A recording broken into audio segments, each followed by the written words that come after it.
तो आज का हमारा चैप्टर है उत्पादन फलन। ठीक है, उत्पादन फलन और एक कारक के प्रतिफल। उत्पादन फलन का अर्थ। ठीक है, समय पहले हम पढ़ेंगे उत्पादन फलन का अर्थ क्या होता है। तो जैसा कि मैंने लिखा यहाँ पे, उत्पादन फलन उत्पादन के भौतिक आगतों। ठीक है, आगतों। अब ये आगत क्या होता है, मैंने यहाँ लिखा है, देखते हैं। पहले ये समझते हैं आगत का मतलब क्या होता है। तो आगत का मतलब होता है किसी वस्तु को बनाने में जिन कारकों का, जिन वस्तुओं का, ठीक है, जिन चीजों का इस्तेमाल किया जा रहा है, उसको हम क्या कहते हैं, आगत कहते हैं। समझे कुछ? मैंने कहा आगत क्या है, किसी वस्तु को बनाने में जिन वस्तुओं का, सामग्री का या फिर जिन चीजों का इस्तेमाल किया गया है, उसको हम क्या बोलते हैं, आगत। हिंदी में इंग्लिश में इनपुट। ठीक है। और उसके बाद आता है निर्गत। निर्गत क्या, वो उत्पाद। जो भी प्रोडक्ट हम बना रहे हैं, जो भी वस्तु का हम उत्पादन कर रहे हैं, वो क्या है, निर्गत है। हमने आगत दिया, उससे निर्गत मिला हमें। ठीक है, आगतों के की सहायता से हमने निर्गत प्राप्त किया। ठीक है। तो अब मैं बता सकता हूँ उत्पादन फलन क्या है। तो उत्पादन फलन उत्पादन के भौतिक आगतों, ठीक है, यानी कि जिन जिन वस्तुओं का इस्तेमाल हुआ है, ठीक है, लाइक उत्पादन के कारक है हमारे पास भूमि, पूंजी, श्रम और उद्यम। ठीक है। तो उन आगतों को, ठीक है, तो कहता है उत्पादन फलन उत्पादन के भौतिक आगतों तथा निर्गतों के बीच फलनात्मक संबंध को बताता है ना, इजी है ना। उत्पादन फलन, फलन का काम ही क्या होता है, संबंध बताना, है ना। मैंने क्या कहा था, फलन का काम क्या होता है, संबंध बताना। तो उत्पादन फलन उत्पादन के भौतिक आगतों तथा निर्गतों के बीच फलनात्मक संबंध को बताता है कि किसी वस्तु के, इसका मतलब क्या है कि किसी वस्तु के उत्पादन के लिए हमें किन किन वस्तुओं की कितनी मात्रा की आवश्यकता पड़ती है। अब जैसे कि मैंने कहा उत्पादन फलन, ये देखो हमने उत्पादन फलन समीकरण के रूप में ऐसे लिखा, क्यू एक्स बराबर ये फलन और एल और के। एल और के क्या है यहाँ पर, ये देखो मैंने क्यू एक्स का मतलब लिखा है उत्पादन की मात्रा। ठीक है, उत्पादन की मात्रा, किसी वस्तु का उत्पादन किया जा रहा है उसकी कितनी मात्रा। ओके। एफ क्या है, फलन है। एल क्या दिखा रहा है, श्रम की इकाई। जो हमारे कारक है उत्पादन के कारक, उनमें से मैंने कहा श्रम, एल लेबर। ठीक है, तो श्रम की इकाई, एल का एल इंग्लिश में लेबर और श्रम। ठीक है, श्रम की इकाई। के यूज किया गया है पूंजी के लिए। पूंजी मतलब संपत्ति, धन, मशीन, पैसा। ठीक है, इन चीजों के लिए। ठीक है, के पूंजी की इकाई। ठीक है, तो आगत और निर्गत समझ में आ गया और उत्पादन फलन समझ में आया। तो दोबारा बताता हूँ। ठीक है, मैंने कहा उत्पादन फलन उत्पादन के भौतिक आगतों, यानी कि जो भी चीजें हमने उसमें डाली, तथा निर्गतों के बीच, जो इन चीजों से बनके हमारे सामने परिणाम सामने आया, उनके बीच संबंध को बताता है। अर्थात किसी वस्तु के उत्पादन के लिए कितने आगतों की आवश्यकता है, यह हमें उत्पादन फलन बताता है। ठीक है, चलो आगे बढ़ते हैं। तो मैंने उदाहरण के लिए बताया कि उदाहरण किसी वस्तु का उत्पादन फलन निम्न प्रकार है, जैसे कि क्यू एफ एल मतलब 5L प्लस 2K। यानी किसी वस्तु की क्वांटिटी के लिए हमें 5 लेबर चाहिए और 2 कैपिटल चाहिए। ठीक है, यानी कि पूंजी चाहिए।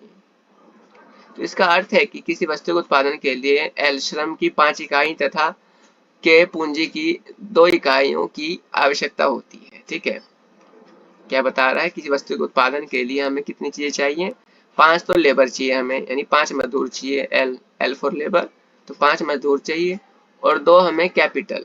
कैपिटल बोले तो यहाँ पे पूंजी, यानी कि मशीन चाहिए। ठीक है, यहाँ पे हमने कैपिटल यानी पूंजी के मामले में हमने मशीन को माना है। ठीक है, तो हमें 2 मशीन चाहिए या फिर 2 पूंजी चाहिए। ठीक है, तो 5 लेबर और 2 पूंजी मिलकर क्या है, किसी वस्तु का उत्पादन करेंगे।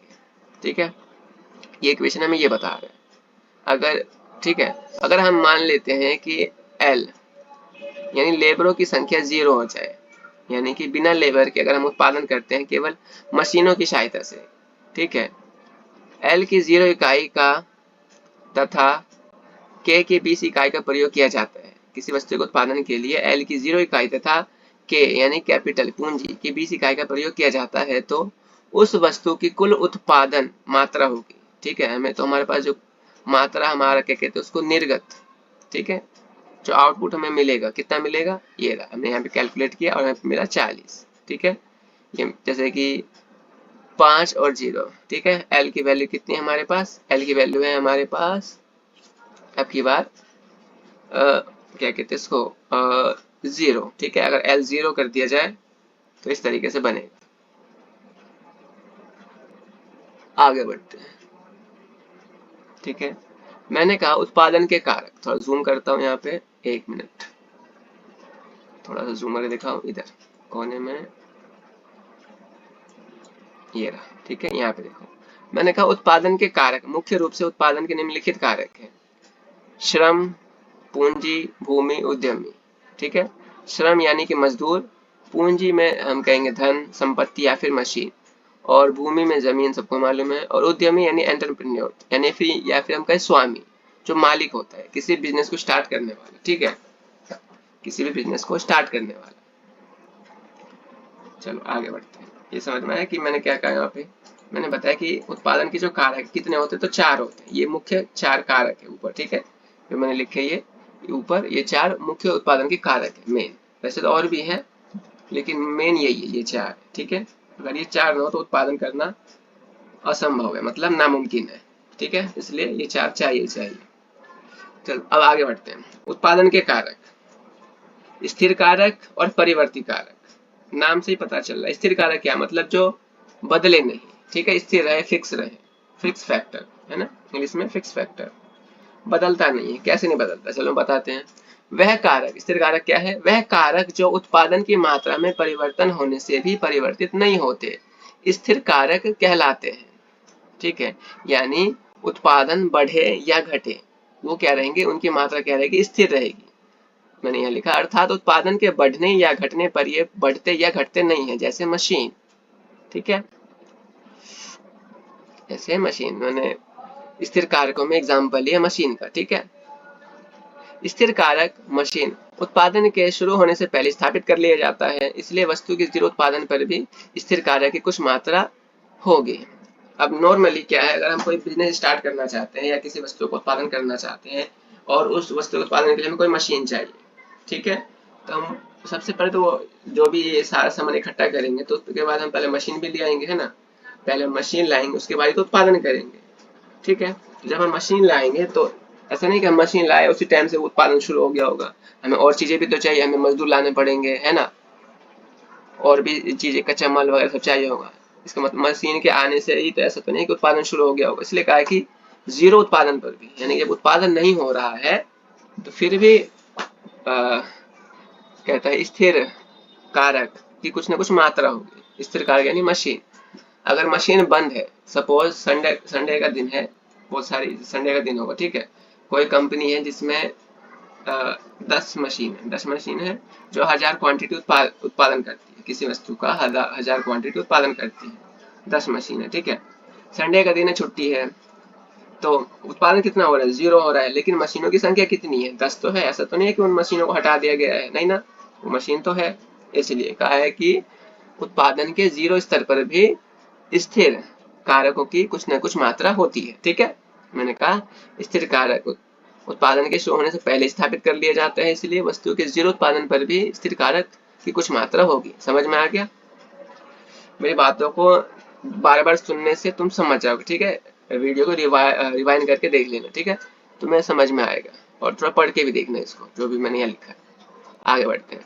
मैंने कहा परिवर्ती कारक, नाम में ये बता रहा है कि परिवर्तित हो रहा है, ठीक है, परिवर्तन वाला कारक है। तो वह कारक जो उत्पादन की मात्रा में परिवर्तन होने से परिवर्तित होते हैं, ठीक है, यानी कि उत्पादन की मात्रा घटे या बढ़े तो जो ये कारक है ये भी घटते हैं या बढ़ जाते हैं, परिवर्ती कारक कहलाते हैं। अर्थात उत्पादन के बढ़ने पर बढ़ते हैं तथा घटने पर घटते हैं। जैसे श्रम यानी कि मजदूर लोग, श्रम यानी मजदूर लोग, ठीक है। और किसी वस्तु को उत्पादन करना है, जैसे मैंने यहाँ पे एग्जाम्पल लिया, यदि उत्पादन के अन्य कारकों को स्थिर माना जाए तो किसी वस्तु के उत्पादन में केवल तभी वृद्धि की जा सकती है जब श्रम की मात्रा बढ़ाई जाए, तथा इसके विपरीत भी। या अगर वस्तु के उत्पादन को कम करना है तो मात्रा घटाई जाए, इसलिए मैंने कहा इसके विपरीत भी। उत्पादन के 0 होने पर यह भी 0 हो जाती है, ठीक है। अब जिस दिन मैंने कहा कि संडे का दिन था, उत्पादन 0 हो रहा था, तो सभी लेबर लोग घर पे गए थे, है ना। अब तो है ना, तो छुट्टी है, तो उस दिन के वो काम नहीं करेंगे, तो 0, ठीक है। इसलिए कहा कि 0 कारक 0 उत्पादन, 0 उत्पादन पे 0 परिवर्ती कारक। ठीक है। तो मेन बात यह है कि स्थिर कारक क्या है, जो उत्पादन के बढ़ने या घटने पे परिवर्तित हो, परिवर्तित क्या हो, स्थिर रहे। स्थिर कारक क्या है, जो उत्पादन के बढ़ने या घटने पर स्थिर रहे, तो वह स्थिर कारक है। और परिवर्ती कारक क्या है, परिवर्ती कारक क्या है, जो उत्पादन के बढ़ने पे बढ़े तथा घटने पे घटे। एग्जाम्पल के तौर पे मैंने परिवर्ती कारक में कहा श्रम यानी मजदूर, और स्थिर कारक में मैंने कहा मशीन। ठीक है, ओके, आगे बढ़ते हैं। आगे है अपने पास हेडिंग या टॉपिक है अपने पास अल्पकालीन उत्पादन फलन। ठीक है, अल्पकालीन, अल्प का मतलब होता है थोड़ा, ठीक है, थोड़ा सा यानी कि कम। अल्पकालीन उत्पादन फलन, अब पढ़ते इसके अंदर क्या है ये मामला। अल्पकाल समय की वह अवधि है जिसमें केवल परिवर्ती कारक में वृद्धि करके ही उत्पादन को बढ़ाया जा सकता है किसी भी उत्पादक के लिए। ठीक है, अल्पकाल क्या है, अल्पकाल क्या है, अल्पकाल समय की वह अवधि है जिसमें केवल परिवर्ती कारक में वृद्धि करके उत्पादन को बढ़ाया जा सकता है। परिवर्ती कारक यानी श्रम में, अगर हम किसी वस्तु का उत्पादन केवल दो कारकों से कर रहे हैं, पूंजी और श्रम से, ठीक है, इस चैप्टर के अंदर हम किसी वस्तु का उत्पादन केवल दो कारकों से करेंगे। वैसे तो चार मैंने बताया थे तुम्हें मुख्य, लेकिन इसमें केवल दो को लिया गया है। पहला है श्रम और दूसरा है पूंजी। ठीक है, दो। तो कहता है अल्पकाल में केवल हम परिवर्तनशील कारक जो श्रम है उसको ही उसकी मात्रा में वृद्धि करके ही उत्पादन को बढ़ा सकते हैं। ठीक है, अल्पकाल में केवल परिवर्तनशील कारक यानी कि मजदूर, श्रम, ठीक है, श्रम में वृद्धि करके ही हम उत्पादन की मात्रा को बढ़ा सकते हैं, क्योंकि स्थिर कारक तो स्थिर है। अब नॉर्मली मैंने कहा एग्जांपल के लिए कि कोई किसी कंपनी में एक मशीन है, ठीक है, जो एक महीने में क्या कर सकती है, 1000 किसी वस्तु की 1000 क्वांटिटी उत्पादन कर सकती है मैक्सिमम। ठीक है, मैंने उसकी क्षमता बताई थी कि 1000। ठीक है, तो अगर हम 0 से लेके 1000 तक एक महीने के अंदर किसी वस्तु का उत्पादन करेंगे, ठीक है, 0 से लेकर 1000 तक हमें कोई वस्तु का उस वस्तु का उत्पादन करना है, तो हमें केवल उसी मशीन की आवश्यकता पड़ेगी ना, कोई और मशीन, दूसरी मशीन तो हमें नहीं चाहिए नहीं, क्योंकि हम एक ही 1000 तक एक महीने के अंदर एक ही 1000 वस्तु हमें चाहिए, तो वो मशीन हमें आराम से दे देगी, है ना, कम तो है नहीं, कम तो पड़ेगा नहीं, इसलिए हमें दूसरी मशीन की आवश्यकता नहीं पड़ेगी, है ना। वो मशीन स्थिर रहेगी 0 से लेके 1000 की मात्रा तक। मैंने कहा उसका जो मशीन है हमारे पास, उस मशीन की कैपेसिटी कितनी है, 1000 है। एक महीने में वो 1000 मात्रा उत्पादित कर सकती है किसी वस्तु की। ठीक है, अधिकतम किसी वस्तु की अधिकतम 1000 मात्रा उत्पादित कर सकती है। ठीक है, तो अगर हम उस मशीन पर काम करें, यानी हमने कुछ मजदूर लगा दिए और जब हमने उत्पादन किया तो क्या कहते हैं, महीने भर में हमने 1000 वस्तुएं प्राप्त की, तो इस महीने भर में, मतलब जब तक हम 1000 वस्तु प्राप्त ना कर ले, हमें उसको क्या कहते हैं, बदलने की या फिर उसमें कुछ और नया, मतलब और नई मशीन की आवश्यकता नहीं पड़ेगी, है ना, इससे रहेगी वो अल्पकाल में। जैसे मैंने कहा कम समय में, ठीक है, कम समय में अगर हमें मेरे को अगर 1000, मैंने क्या कहा, मैंने कहा कि वो जो मशीन है हमारी एक महीने के अंदर हमें 1000 वस्तुओं का उत्पादन करके दे सकती है, किसी वस्तु की 1000 मात्रा का उत्पादन करके दे सकती है। ठीक है, ओके, तो ठीक है, तो मान के चलो हमने एक मजदूर लगाया और एक मशीन लगा दी। ठीक है, यानी उस मशीन पर एक मजदूर लगा दिया, तो वो 10 वस्तुओं का उत्पादन करे एक महीने में। ठीक है, फिर लेकिन हमें पता है कि हमारी मशीन 1000 वस्तुओं का उत्पादन कर सकती है, तो हम मजदूरों की संख्या बढ़ा देंगे, हम 10 मजदूर लगा देंगे। तो एक मजदूर 100 वस्तुओं का उत्पादन कर रहा था एक महीने में, ठीक है, तो 10 मजदूर मिला के 1000 कर लेंगे।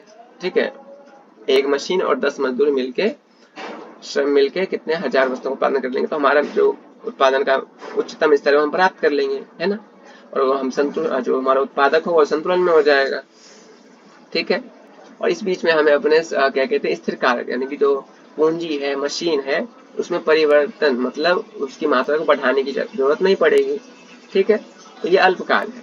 ठीक है, मतलब थोड़े समय में क्या कहा है कि अल्पकाल समय की वह अवधि है जिसमें केवल परिवर्ती कारक में वृद्धि करके, जैसे मैंने कहा श्रम, ठीक है, मजदूरों की संख्या बढ़ाकर, परिवर्ती कारक में वृद्धि करके उत्पादन को बढ़ाया जा सकता है।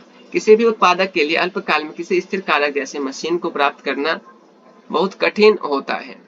अब हमने कहा कि केवल मजदूर मैंने केवल श्रम को ही हमने क्यों बढ़ाया अल्पकाल में, मशीनों को क्यों नहीं बढ़ाया। नॉर्मली जो हमारे क्या कहते हैं, जो मशीन वगैरह होती है या फिर पूंजी जो होती है वो महंगी होती है ना।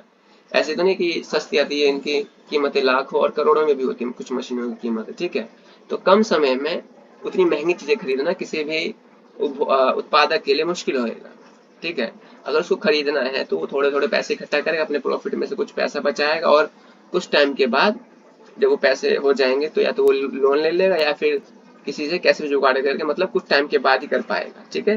उतने सारे पैसे एक साथ ही वो कहीं से जुगाड़ नहीं कर सकता, तो है ना। तो उसके लिए उसको टाइम चाहिए, तो ये अल्पकाल में पॉसिबल नहीं है क्योंकि हमारे पास समय तो कम है। जब समय कम है तो हम पैसा कहाँ जुटा पाएंगे, तो इसलिए केवल जब हमें मात्रा उत्पादन की मात्रा को बढ़ाना है तो हम क्या करें, केवल मजदूरों की संख्या में यानी कि श्रम की संख्या में वृद्धि करते हैं, मात्रा में वृद्धि करते हैं, ठीक है। तो मैंने कहा, दोबारा पढ़ के बताता हूँ कि अल्पकाल समय की अवधि है जिसमें केवल परिवर्ती कारक में वृद्धि करके ही उत्पादन को बढ़ाया जा सकता है। किसी भी उत्पादक के लिए अल्पकाल में किसी स्थिर कारक जैसे मशीन को प्राप्त करना बहुत कठिन है होता है, क्योंकि इनकी लागत बहुत ऊंची होती है। मैंने कहा नहीं, महंगी होती है, हाँ, इसलिए इनकी लागत ऊंची होती है और कम समय में महंगी चीजें खरीदना मुश्किल हो जाता है किसी उत्पादक के लिए, ठीक है। इसलिए अल्पकाल में केवल परिवर्तनशील कारक में वृद्धि करके उत्पादन को बढ़ाया जाता है। और ये जो मजदूर होते हैं इन मशीनों की तुलना में, पूंजी की तुलना में बहुत सस्ते होते हैं, इसलिए इनकी संख्या बढ़ाई जा सकती है आसानी से और ये उपलब्ध भी होते हैं हमारे पास, ठीक है। इसलिए अल्पकाल में केवल परिवर्तनशील कारक में वृद्धि करके उत्पादन को बढ़ाया जाता है, ठीक है। अब है अपने पास अल्पकालीन उत्पादन फलन समीकरण के रूप में। अगर हम अल्पकालीन उत्पादन फलन बनाएंगे तो समीकरण के रूप में कैसे दिखेगा, तो ये रहा क्यू एक्स बराबर एफ ब्रैकेट में एल और के के ऊपर बार, ठीक है। एल का मतलब लेबर था, मतलब मजदूर यानी श्रम, ठीक है। और के क्या है, पूंजी मशीन। और के ऊपर ये बार क्यों, पता है क्या बता रहा है, स्थिर। ये हमारी जो के यानी कि जो पूंजी है क्या है, स्थिर है, ये परिवर्तन नहीं हो रहा, इसकी मात्रा नहीं बढ़ने वाली। उत्पादन का लेवल कोई कितना ही बढ़ा लो, कितनी भी, लेकिन ये यही स्थिर ही रहेगा। मैंने क्या कहा था, 0 से लेकर 1000 तक हम अगर कितना भी मात्रा करें, ठीक है, उत्पादन को कम ज्यादा करें तो हमें एक ही मशीन की आवश्यकता पड़ रही थी, है ना, उस टाइम पे। तो इसलिए मैंने कहा था ये फिक्स है, ठीक है। अल्पकाल में हमारी जो पूंजी रहेगी, मशीन जो है वो फिक्स रहेगी, ठीक है। समझ में आया अल्पकालीन उत्पादन फलन। ये के बार क्या दर्शा रहा है, के बार क्या दर्शा रहा है कि हमारी जो के यानी कैपिटल पूंजी, ठीक है, पूंजी जो है स्थिर है, ठीक है, वो चेंज नहीं होगी। उत्पादन की मात्रा में वृद्धि हो या कमी, वो क्या रहेगी, समान ही रहेगी, एक जैसी रहेगी, ठीक है। चलो आगे बढ़ते हैं। तो मैंने बता दिया वहां पे क्या क्या कि क्यूएक्स का मतलब है कि वस्तु की मात्रा, श्रम, एल का मतलब श्रम, एक परिवर्ती कारक, के क्या है, पूंजी, एक स्थिर कारक, ठीक है, ठीक है। अब थोड़ी सी बातचीत, जो तुम्हारे बुक में ना वो दे रखा होगा चित्र, ठीक है, ऐसा जो नीचे मैंने बना रखा है ये वाला, तो इससे रिलेटेड कुछ बातें होंगी, तो उसके लिए ये चीज है हमारे पास। तो मैंने कहा अल्पकालीन उत्पादन फलन में उत्पादन के विभिन्न स्तर पर कारक अनुपात जैसे एल अनुपात के बार, यानी के स्थिर है, फिक्स है, इसलिए के बार, तो एल अनुपात के बार बदलती रहती है। क्या कह रहा है ये, अल्पकालीन उत्पादन फलन में उत्पादन के विभिन्न स्तरों पर कारक अनुपात एल अनुपात के बदलती रहती है। अनुपात का मतलब जानते हो ना, इस तरीके से हम किस नंबर को लिखते हैं, ऐसे अनुपात है 5:4, ठीक है। तो ये कह रहा है कि जैसे जैसे उत्पादन की मात्रा कम होगी या ज्यादा होगी तो जो अनुपात होगा इसका, श्रम का और पूंजी का, वो बदलता रहेगा, ठीक है। अब ये बदलता क्यों है, क्योंकि अल्पकाल में केवल एक ही कारक में परिवर्तन होता है ना।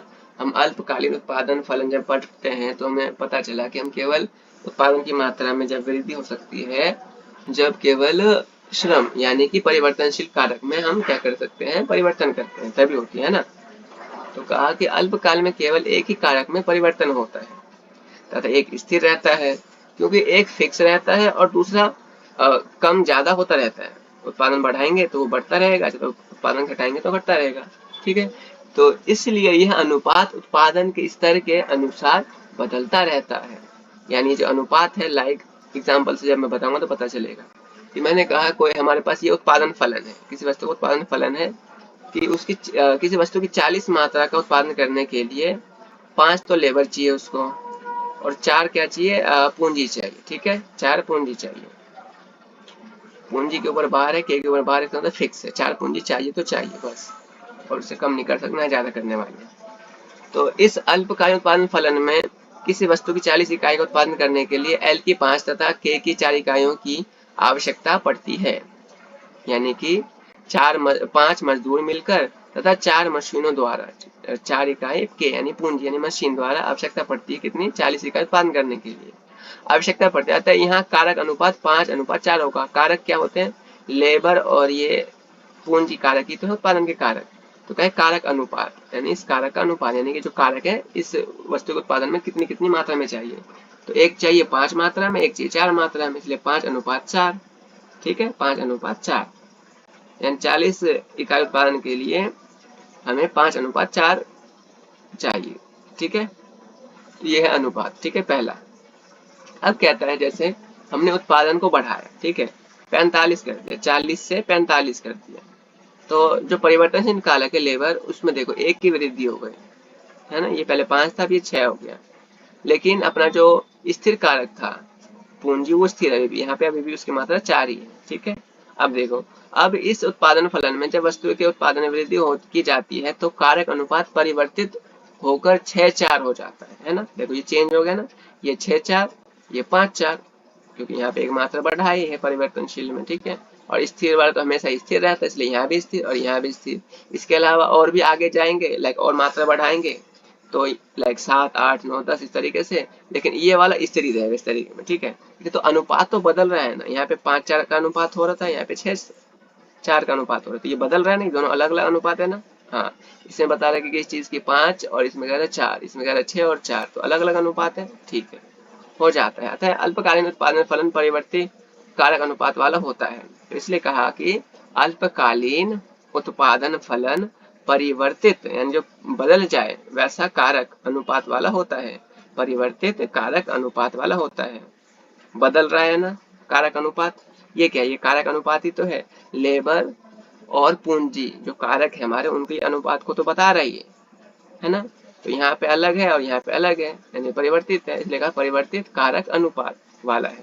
अल्पकालीन अल्पकालीन उत्पादन फलन परिवर्तित कारक अनुपात वाला होता है। निम्न चित्र इस स्थिति को दर्शाता है। अब ये जो चित्र है ये इस स्थिति को बताएगा। ठीक है, कैसे, तो मैंने कहा देखो, यहाँ पे पूंजी की मात्रा 4 है, फिक्स है, एक सीधी लाइन गई, ये रही। उत्पादन को मैंने पहले जैसे कि हम किसी वस्तु का उत्पादन कर रहे थे 5 लेबर लगा के, ठीक है, ये 5 लेबर वैसे नीचे, हाँ ये रहा देखो, मैंने कहा एल, यानी 5L यानी लेबर लगा के किसी वस्तु को उत्पादन कर रहे थे, तो अनुपात था हमारे पास 5:4 का। ठीक है, फिर हमने मात्रा बढ़ाई तो पूंजी की मात्रा तो वही रही 4 ही, लेकिन यहाँ पे लेबर की मात्रा 6 हो गई, तो ये 6:4। ठीक है, तो ये दोनों अनुपात अलग अलग है इसलिए बता दिए। ठीक है, देखो चित्र में पूंजी के एक स्थिर कारक है जो कि उत्पादन के सभी स्तर पर 4 है। उत्पादन में वृद्धि करने पर परिवर्ती कारक श्रम L, ठीक है, ये क्या है, श्रम L परिवर्ती कारक वृद्धि होती है, जिससे कारक अनुपात 5:4 से बदलकर 6:4 हो जाता है। ठीक है, तो हमारा जो अल्पकालीन उत्पादन फलन है, अल्पकालीन उत्पादन फलन जो है वो कैसा है, परिवर्तित कारक अनुपात वाला होता है। ठीक है, परिवर्तित कारक अनुपात वाला होता है। आगे बढ़ते हैं,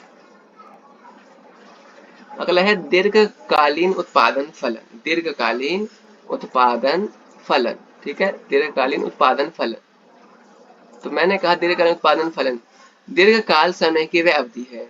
दीर्घकाल का मतलब यह है लंबा समय, ठीक है, जब हमारे पास पर्याप्त समय, बहुत ज्यादा टाइम, ठीक है। तो दीर्घकाल समय की वह अवधि है जिसमें स्थिर कारक तथा परिवर्ती कारक के बीच का अंतर समाप्त हो जाता है। इसमें सभी कारक परिवर्तनशील हो जाते हैं। समझ गए क्या क्या है इसमें, दीर्घकाल समय की वह अवधि है जिसमें स्थिर कारक तथा परिवर्ती कारक के बीच का अंतर समाप्त हो जाता है। ठीक है, अब हमने अल्पकाल में पढ़ा था कि हमारे पास 2 टाइप के कारक होते हैं, जिस हम वस्तुओं का उत्पादन कर रहे हैं वो 2 टाइप के, स्थिर और परिवर्तनशील। लेकिन दीर्घकाल में क्या है, केवल परिवर्तनशील कारक ही रहेंगे, स्थिर कारक कोई नहीं है। ठीक है, ठीक है, सभी कारक कैसे हो जाएंगे, परिवर्तनशील हो जाते हैं। इसमें सभी कारक परिवर्तनशील हो जाते हैं। दीर्घकाल में किसी उत्पादक को पर्याप्त समय प्राप्त हो जाता है जिससे वह सभी कारकों में वृद्धि कर सके। मैंने कहा ना कि हमारे पास अब अधिक समय है, किसी उत्पादक के पास अधिक समय है। अगर उसे कोई मशीन खरीदनी है, कोई नई मशीन खरीदनी है, वो थोड़े थोड़े पैसे इकट्ठा करके कुछ समय बाद वो खरीद सकता है ना, खरीद लेगा। तो इसलिए कहा कि वो सभी कारकों में वृद्धि कर सकता है।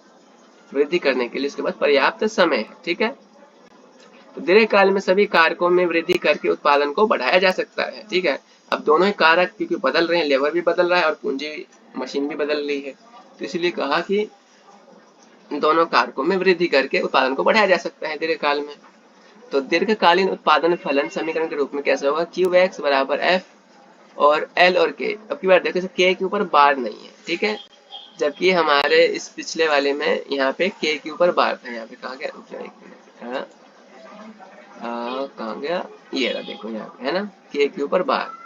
K के ऊपर बार का मतलब था कि ये फिक्स है, लेकिन अब K के ऊपर बार नहीं है, इसका मतलब ये परिवर्तनशील। यहाँ पे देखो QX वस्तु की मात्रा, श्रम, L बराबर श्रम यानी परिवर्ती कारक, K पूंजी परिवर्ती कारक। ठीक है, दोनों परिवर्तनशील कारक हो गए। दीर्घकालीन उत्पादन फलन। ठीक है, अब इसके अंदर जो बातें हैं लाइक इस डायग्राम के लिए, इस डायग्राम के लिए। ठीक है, थोड़ा सा देखते हैं। दीर्घकालीन उत्पादन फलन में उत्पादन के विभिन्न स्तरों पर कारक अनुपात जैसे L और K स्थिर रहती है। मतलब क्या है कि उत्पादन बढ़ने पर या घटने पर, ठीक है, जो कारक का अनुपात है कि मशीन की कितनी मात्रा लगनी है और लेबर की कितनी मात्रा लगनी है। ठीक है, ये क्या रहने वाले इनके, इनका अनुपात, मात्रा और अनुपात ये अलग अलग चीजें हैं। ठीक है, अनुपात, ठीक, एग्जैक्ट वैल्यू और अनुपात ये अलग अलग चीजें हैं।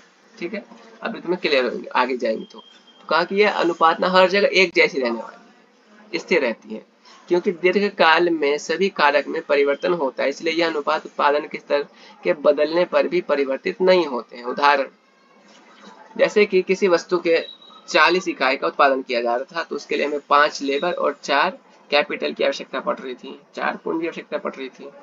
तो इस दीर्घकालीन उत्पादन फलन में किसी वस्तु की 40 इकाई का उत्पादन करने के लिए L की 5 तथा K की 4 इकाइयों की आवश्यकता पड़ती है। अतः यहाँ कारक अनुपात 5:4 का है। ठीक है, अनुपात कितने का हो गया इधर, 5:4 का। ठीक है, 5 और 4, ठीक है, 5 अनुपात। यदि वस्तु की मात्रा को 80 यानी कि अब 80 उत्पादन किया जा रहा है, तो इसके लिए हमें 10 तो लेबर चाहिए और 8 चाहिए कैपिटल यानी पूंजी। वैसे तो बदल गया है ना, देखो मात्रा तो हमने बढ़ा लिया है, लेकिन जब इसका अनुपात निकालेंगे ना तो हमें पता चलेगा क्या क्या क्या मामला हुआ है। अब इस उत्पादन फलन में जब वस्तु के उत्पादन में वृद्धि की जाती है तो कारक अनुपात पहले के समान ही स्थिर रहता है। जब हम 10:8 को पूर्ण अनुपात में लिखते हैं तो हमें 5:4 ही प्राप्त होता है। अनुपात में नॉर्मली हम दोनों डिजिट को आपस में काटते हैं। ठीक है, अनुपात में हम दोनों डिजिट जो इधर इधर है उनको आपस में सेम नंबरों से काटते हैं, और जब तक काटते हैं ताकि जब तक वो कटे ना। ठीक है, अब जैसे कि यहाँ पे देखो इसको किस किस से काट सकते, तो मैंने इसको 2 से काटा। जब 2 से काटा तो 2 से इसे भी काटा और इससे भी काटा, तो 2 पंचे 5 और 2 चौक 8। ठीक है, इधर 5 और 4 इसको काटने पे। ठीक है, अब इसको मैं किसी एक ऐसे नंबर से काट सकता हूँ जो दोनों से कट जाए, दोनों नंबर को काट दे, तो कोई भी ऐसा नंबर नहीं है एक को छोड़ के, तो इसका मतलब ये अंतिम रेशो है। ठीक है, ये पूर्ण रेशो है हमारा। तो अब देखो ये रेशो और ये ऊपर वाला रेशो, ये इस इक्वेशन का रेशो और ये इक्वेशन का रेशो, दोनों का रेशो सेम है ना, बदला नहीं, एक जैसा ही है। तो इसलिए कहा है कि उत्पादन के बढ़ने यानी उत्पादन के स्तर में वृद्धि हो अथवा कमी हो, हमारा जो कारक अनुपात होगा वो स्थिर रहेगा, एक जैसा ही रहेगा। आता है फिर, ठीक है, आता है दीर्घकालीन उत्पादन फलन स्थिर कारक, क्या है, स्थिर जो बदले नहीं। ठीक है, स्थिर कारक अनुपात वाला होता है। निम्न चित्र इस स्थिति को दर्शाता है। अब क्या है चित्र देख लेते हैं, ये रहा चित्र। ठीक है, ये रहा। अब देखो जब हम वस्तु का उत्पादन कर रहे थे तो हमें 4 कैपिटल और 5 लेबर की आवश्यकता पड़ रही थी। ये रहा 5:4। ठीक है, हमने उत्पादन और बढ़ाया। अब देखो हमें इस पॉइंट पर देखो 10 तो हमें लग रहे हैं लेबर और 8 लग रहे थे कैपिटल पूंजी, ठीक है। ये रहा 10:8।